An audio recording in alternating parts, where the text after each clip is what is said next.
ಎಂಟನೆಯ ತರಗತಿಯ ಪ್ರೀತಿಯ ವಿದ್ಯಾರ್ಥಿಗಳಿಗೆ ನಿಮ್ಮ ನೆಚ್ಚಿನ ಚಾನಲ್ಗೆ ಸ್ವಾಗತ ಸುಸ್ವಾಗತ. ಪ್ರೀತಿಯ ವಿದ್ಯಾರ್ಥಿಗಳೇ, ಇವತ್ತು ನಾವು ಎಂಟನೆಯ ತರಗತಿಯ poem 1 rain in the summer ಈ ಒಂದು ಪದ್ಯಕ್ಕೆ ಸಂಬಂಧಪಟ್ಟ ಪ್ರಶ್ನೋತ್ತರಗಳನ್ನು ಈ ವಿಡಿಯೋದಲ್ಲಿ ನೋಡ್ತಾ ಸಾಗೋಣ ಬನ್ನಿ. ಮೊದಲನೆಯ ಪ್ರಶ್ನೆ ಈ ರೀತಿಯಾಗಿದೆ. Answer the following questions. ಮೊದಲನೆಯ ಪ್ರಶ್ನೆ, how does the street look? ಅಲ್ಲಿ ಓಣಿ ಅಥವಾ ಒಂದು ಬೀದಿ ಹೇಗೆ ಕಾಣ್ತಾ ಇತ್ತು ಅಂತ ಪ್ರಶ್ನೆ ಕೇಳಲಾಗಿದೆ. ಸೊ ಅದಕ್ಕೆ ಸರಿಯಾದ ಉತ್ತರ the street looks broad and fiery.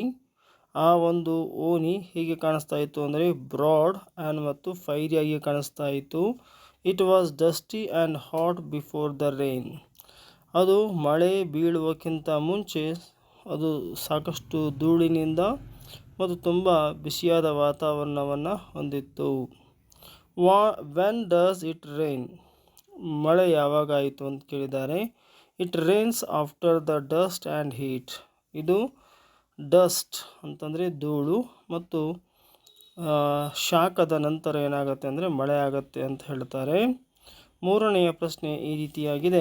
Wear is the rain making clattering sound? ಎಲ್ಲಿ ಕ್ಲ್ಯಾಟ್ರಿಂಗ್ ಸೌಂಡನ್ನು ಮಳೆ ಮಾಡ್ತಾ ಇತ್ತು ಅಂತ ಪ್ರಶ್ನೆ ಕೇಳಲಾಗಿದೆ. The rain is making clattering sound along the roofs.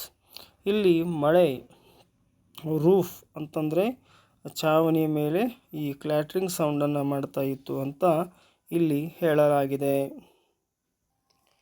The poet compares the rain to the tramp of hoops. Pick out the lines of comparison. How it clatters along the roofs like the tramp of hoops. ಇಲ್ಲಿ ಆ ಒಂದು ಪದ್ಯದ ಸಾಲುಗಳನ್ನು ಇಲ್ಲಿ ತೆಗೆದುಕೊಳ್ಳಲಾಗಿದೆ. ಇನ್ನು ಪ್ರಶ್ನೆ number 5 ನೋಡ್ತಾ ಇದ್ದೇವೆ. Where does the rain pour down? ಎಲ್ಲಿ ಮಳೆ ಜೋರಾಗಿ ಸುರಿತಾ ಇತ್ತು? The rain pours down in the broad street. ವಿಶಾಲವಾಗಿರ್ತಕ್ಕಂತಹ ಬೀದಿಯಲ್ಲಿ ಮಳೆಯು ಸುರಿತಾ ಇತ್ತು. ಇನ್ ದ ನ್ಯಾರೋ ಲೇನ್, ಮತ್ತು ಕಿರಿದಾಗಿರ್ತಕ್ಕಂತಹ ಲೇನ್ನಲ್ಲಿಯೂ ಸಹಿತ ಮಳೆ ಸುರಿತಾ ಇತ್ತು. ಅಲಾಂಗ್ ದ ರೂಫ್ಸ್, ಮತ್ತು ಮನೆಗಳ ಚಾವಣಿಗಳ ಮೇಲೆ. ಫ್ರಮ್ ದ ಓವರ್ಫ್ಲೋಯಿಂಗ್ ಸ್ಪೌಟ್, ಮತ್ತು ಇಲ್ಲಿ ಸ್ಪೌಟ್ಗಳಲ್ಲಿ ಸಹಿತ ಮಳೆ ಸುರಿತಾ ಇತ್ತು. Across the window pain and down the gutter. So ಈಗ ಮುಂದಿನ ಪ್ರಶ್ನೆಯನ್ನು ನೋಡೋಣ. 6ನೆಯ ಪ್ರಶ್ನೆ, how does the water look when it comes down the gutter? ನೀರು ಮಳೆಯಿಂದ ಚಾವಣಿ ಮೇಲೆ ಬಿದ್ದಿರ್ತಕ್ಕಂತಹ ನೀರು ಗಟಾರಿಗೆ ಬರುವಾಗ ಅದರ ಬಣ್ಣ ಅದು ಹೇಗಿತ್ತು ಅಂತ ಕೇಳ್ತಾ ಇದ್ದಾರೆ. When it comes down the gutter it looks swift. ತುಂಬ ವೇಗವಾಗಿ ಹರಿತಾ ಇತ್ತು.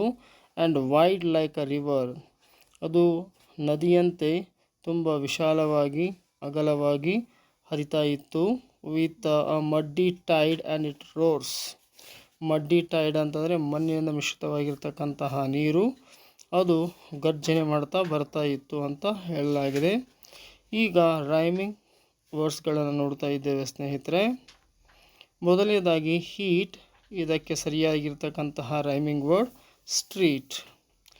Lane rain, roofs hoops, out spout, pane rain, pours roars, wide tide. ಇನ್ನು 2ನೇ ಆ್ಯಕ್ಟಿವಿಟಿ ನೋಡ್ತಾ ಇದ್ದೇವೆ. Words that indicate different sounds made by the rain. ಮಳೆ ಯಾವ ರೀತಿಯಾಗಿ ಡಿಫ್ರೆಂಟ್ ಆಗಿರ್ತಕ್ಕಂತಹ ಒಂದು ಶಬ್ದವನ್ನು ಮಾಡುತ್ತದೆ ಅಂತ ಇಲ್ಲಿ ಕೇಳಲಾಗಿದೆ. ಮೊದಲನೇದಾಗಿ ಕ್ಲಾಟರ್ಸ್, ಟ್ರ್ಯಾಂಪ್, ಗಷಸ್, ಪೂರ್ಸ್, ರೋಡ್ಸ್. ಸೊ ಪ್ರೀತಿಯ ವಿದ್ಯಾರ್ಥಿಗಳೇ, ಇಲ್ಲಿಯವರೆಗೆ ನೀವು ನಿಮ್ಮ ನೆಚ್ಚಿನ ಚಾನಲ್ ಆಗಿರುವ ABG ಸ್ಪೋಕನ್ ಇಂಗ್ಲೀಷ್ ಕ್ಲಾಸಸ್ಗೆ ನೀವಿನ್ನೂ ಸಬ್ಸ್ಕ್ರೈಬ್ ಆಗಿಲ್ಲ ಅಂದರೆ ಈ ಕೂಡಲೇ ಸಬ್ಸ್ಕ್ರೈಬ್ ಆಗಿ. ಈ ವಿಡಿಯೋ ನಿಮಗೆ ಇಷ್ಟ ಆದರೆ ದಯವಿಟ್ಟು ಲೈಕ್ ಮಾಡಿ, ಶೇರ್ ಮಾಡಿ, ಕಮೆಂಟ್ ಮಾಡಿ ಅಂತ ಕೇಳಿಕೊಳ್ಳುತ್ತಾ ಧನ್ಯವಾದಗಳು.